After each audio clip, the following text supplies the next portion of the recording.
Welcome to Sandhya's glow kitchen. ఈరోజు మన ఛానల్లో క్యారెట్ జ్యూస్ అంటారో క్యారెట్ మిల్క్ షేక్ అనుకుంటారో మీ ఇష్టం. ఈ సమ్మర్లో సాయంత్రం చల్లగా ఇది ఒక జ్యూస్ ట్రై చేయండి వెరైటీగా. జనరల్గా తాగుతారు, కొంచెం వెరైటీగా సమ్మర్లో వాటర్ మిలన్ కాకుండా క్యారెట్ జ్యూస్ కూడా ఒక రోజు తాగొచ్చు.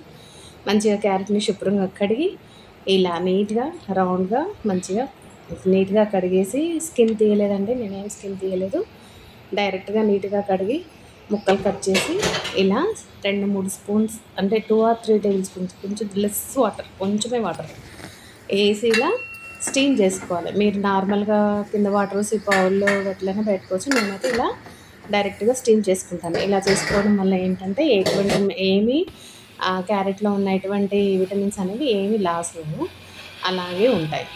ఇలా స్టీమ్ చేసుకున్న తర్వాత ఈ ముక్కల్ని తీసి మంచిగా సాఫ్ట్గా అయ్యేలేదో చెక్ చేసుకోవాలి. ఒకసారి చెక్ చేసుకుంటే సరిపోతుంది. మధ్య మధ్యలో అంటే కలుపుతూ ఉండాలి, మాడకుండా. ఏం మాడవు, బట్ మన జాగ్రత్త అంతే. ఇలా కలిపిన తర్వాత ఇలా చూసిన తర్వాత సాఫ్ట్గా అయ్యేలాగా చూసుకొని, సాఫ్ట్గా అయిన తర్వాత స్టవ్ బంద్ చేసి ఆఫ్ చేసేసి వీటిని బాగా చల్లార్చుకోవాలి. మంచిగా చల్లారిన తర్వాత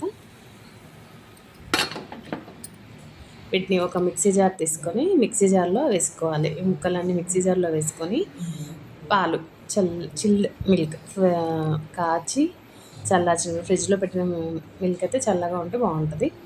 అలాగే తేనె సరిపోతుందండి, స్వీట్గానే ఉంటుంది. ఇంకా షుగర్ ఏది అవసరం వేసుకొని ఇలా మిక్సీలో వేసి మిక్సీ చేసుకోవాలి. తీసుకున్న తర్వాత ఇలా గిన్నెలో వేసుకొని ఏమైనా కొంచెం మిల్క్ కావాలంటే కొంచెం మీకు థిక్గా ఉందనుకుంటే ఇంకేమైనా యాడ్ చేసుకొని గ్లాస్లో పోసుకొని సర్వ్ చేసుకోవడమే.